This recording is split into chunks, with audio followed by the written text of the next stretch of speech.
Test 49, Passage 3, surviving sources of information about women doctors in ancient Greece and Rome are fragmentary. Okay, you're going to tell me about this fragmentary information. Some passing mentions by classical authors, scattered references in medical works, and about 40 inscriptions on tombs and monuments. Okay, so every once in a while a doctor mentions that maybe there was a woman doctor. Every once in a while you'll see something in a medical record. And we do have 40 tombs and monuments that apparently, it's going to say something like, here lies, a doctor or woman. Okay, all right, sounds like you've got some evidence. Yet even from these fragments, we can piece together a picture. Maybe you can. I mean, I'll be the judge of that. Like, you think you can, but I'm not sure that. If you're going to tell me about this picture that you're piecing together, I'm going to give you your evidence. Like, I'm not going to argue with you about these inscriptions on tombs and monuments, but I am going to argue with you about what conclusions you try to draw from that evidence, because that's my job as a lawyer. I have to think it through for you, because I can't rely on my client to do that for themselves. All right. The evidence shows that in ancient Greece and Rome, there were, in fact, female medical personnel who were the ancient equivalent of what we now call medical doctors. That seems to be their main thesis. I'm giving them their fragmentary information, but does that mean that there were basically women doctors walking around in ancient Greece and Rome? Okay, I understand that you haven't told me what's on the inscription yet. I'd really like to know what it says on that tomb or what it says on that monument. What does it say in these passing mentions by classical authors? What does it say in these scattered references in medical works? How are you arriving at this conclusion that this is the ancient equivalent of what we now call an MD? They go on and say, so the history of women in medicine by no means begins in 1849 with Dr. Elizabeth Blackwell, the first woman to earn an MD in modern times, or even in 1321 with Francesca de Romana's licensure to practice general medicine, the earliest known officially recorded occurrence of this sort. I read that sentence and I go, you're not doing anything for me here. Like, no shit. You already told me that there were the ancient equivalent of medical doctors in ancient Greece and Rome. So you don't need to tell me that it wasn't 1849 or 1321 or any other year. I'm waiting for you to develop your case that there were, in fact, you said in fact, and I don't think you haven't given me enough evidence yet to believe you that there were, in fact, the ancient equivalent of medical doctors that were women. I need more evidence. The first sentence of the second paragraph is a kind of a thing that's going to always strike me as bullshit, because I'm just, I'm a bullshit detector. That's my job. On reading comp and logical reasoning, my job is to detect bullshit. That's how I'm going to understand. And reading comp doesn't usually turn out to be bullshit, but I engage that way. I engage by expecting it to be bullshit. Like, what's your evidence? You don't get to just say things like, hilariously, the very nature of the scant evidence tells us something. What now? You're telling me that because the evidence is so scant, you're able to draw more of a conclusion than you would if you actually had evidence? That's the type of thing that you say when you have a pretty thin case, and you're just like trying to reach grand conclusions from, well, scant evidence. Let's hear the actual story. And then they grant, okay, so there's no list of women doctors in antiquity. That's not a good point for you. Are you really going to try to spin that into something that supports your case? Because that does not support your case. That supports the exact opposite of your case.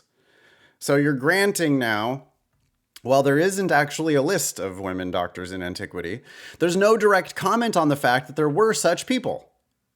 So now I'm thinking, well, then what did the tombs and monuments and medical works and classical authors that you mentioned in the first sentence, what did it actually say? Like, I can just imagine myself, sorry, but like, I can imagine myself yelling at my client, like, what's the fucking evidence? I don't want to hear your conclusion again. I want to see the actual evidence, please. Okay, so no list, no direct comment. Instead, what do we have? The scattering of references to them indicates that, although their numbers were probably small, women doctors were an unremarkable part of ancient life. Okay. So there is where the argument becomes, it's like, I'm not saying they're wrong. What I'm saying is this is such a flimsy case. You're going to walk into court saying, "Oh, well, yeah, I don't have a list of doctors and I don't have any direct commentary that women doctors existed, but because there are so few references, that means that it was just everywhere." Really? Like, I mean, if you Google doctors, you're going to have a whole big ass list of doctors, and half of them are going to be men and half of them are going to be women in 2023. That's what indicates that it's commonplace, is when the yellow pages or Google is stuffed with nothing but women doctors. Then I know that women doctors are commonplace. I don't know how you're going to reach this conclusion that women doctors were commonplace because you have so scant of evidence. That's really your argument? For example, in the Republic, which was 421 BC, okay, so this is an old ass document, the earliest known source attesting to the existence of women doctors in Greece, Plato, okay, heavy hitter, argues that for the good of the state, jobs should be assigned to people on the basis of natural aptitude, regardless of gender. Okay, so that's their first piece of hard evidence. And honestly, they should have led with that. If this were a better structured argument, the first thing out of their mouth would have been Plato in 421 BC advocated assigning jobs based on aptitude regardless of gender. Okay, that's a pretty good start to your case that maybe women doctors could have possibly been, commonplace in Plato's time. It doesn't prove its case by itself, though, does it? What other evidence do you have? To support his argument, he offers the example that some women, as well as some men, are skilled in medicine while others are not. Awesome. That's a headline type of a fact, which, because this is LSAT logical reasoning, they're probably not going to give it to you in the clearest way. They're going to bury the evidence and have it all convoluted and shittily written. But I mean, that's your job, is to edit your client and say, okay, now we're finally getting to some facts. Let's lead with these facts. These are very powerful. They definitely support us. I've now got Plato testifying that women are good at medicine. That's a really good fact. Thank you. Here, Plato is not trying to convince people that there ought to be women doctors. Well, really? Because you had just said that he was saying we should assign jobs based on aptitude, not gender, which might lead to the inference that we currently assign jobs based not on aptitude, but on gender. And maybe he was making a case. But you say he wasn't. Rather, he's arguing for an ideal distribution of roles within the state by pointing to something that everyone could already see, that there were female doctors as well as male. And I'm sorry, but I don't grant you the idea that everyone could already see that. That's your conclusion. That's not your evidence. That's your conclusion. You have one line from Plato saying, well, women, can be good at medicine too, but Plato was fucking Plato. Like, Plato was apparently a special person and would have known other special people. I can just imagine the other side of this argument going better than this side of the argument. Anyway, 2 paragraphs in, we've got some real thin evidence and a real bold conclusion. Moreover, says the 3rd paragraph, despite evidence that some of these women doctors treated mainly female patients, their practice was clearly not limited to midwifery.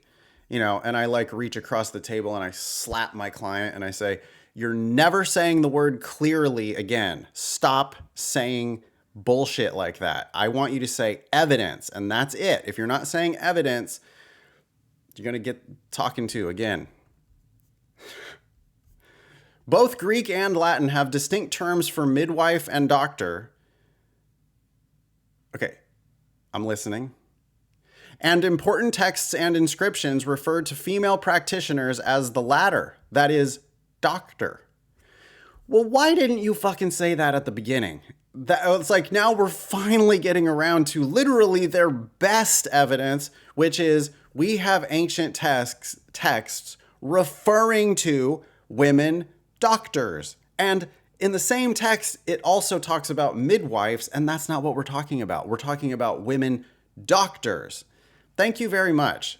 Now we're getting somewhere. Other references provide evidence of a broad scope of practice for women doctors. Okay, you have these documents? Thank you. Can I see the documents, please? Thank you. The epitaph for one named Domnina reads, "You delivered your homeland from disease." Okay, that's a point in our favor. A tribute to another describes her as savior of all through her knowledge of medicine. Okay, cool. So in the first sentence, they mentioned these epitaphs or monuments or inscriptions or tombs or whatever it was. But now we're getting to the actual text. And I hope you guys can feel like the kind of relationship that a lawyer is going to have with their client or with the opposition, where it's like, what exactly does it say? Okay, thank you. Savior of all through her knowledge of medicine? Nice. Also pointing to a wider medical practice are the references in various classical medical works to a great number of women's writings on medical subjects. Here, too, the very nature of the evidence tells us something. Stop saying bullshit like that. What does the evidence say?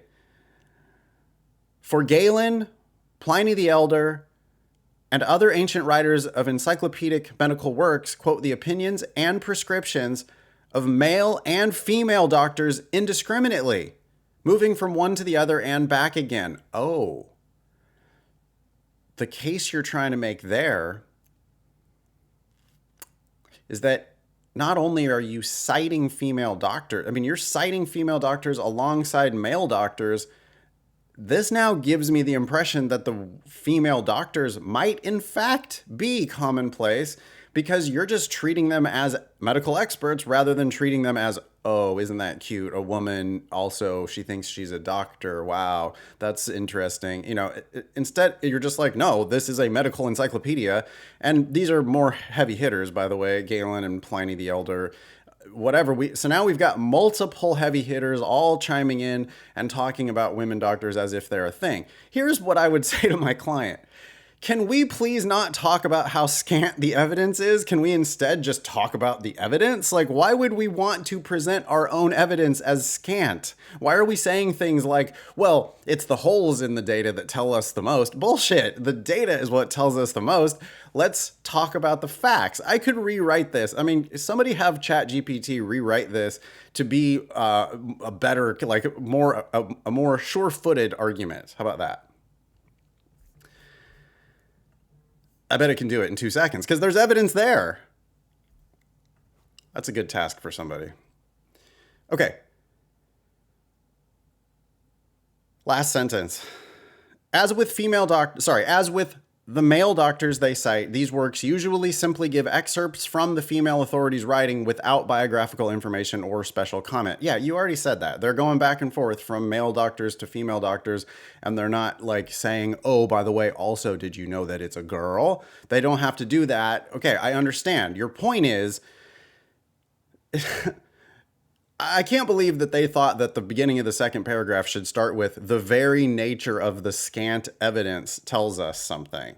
Just get rid of that sentence entirely and it immediately becomes a stronger case. Like every reference to how scant this evidence is should go, and instead we should emphasize the strength of the evidence that we actually have. We have lots of evidence. The main point of this passage eventually is the evidence shows that there were the equivalent, the ancient equivalent of medical doctors that happened to be female in ancient times.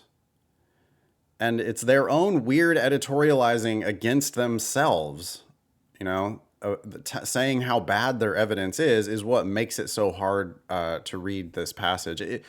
There's a writing lesson here for everybody, which is lead with your evidence, and you don't really need to say much more. If you just let your evidence be in your favor, then you might have the room at the end to say, therefore, 1849 and Dr. Elizabeth Blackwell, you're the first modern woman MD, and fine, Francesca de Romana, with your licensure to practice general medicine, and that's the earliest known official record of a license.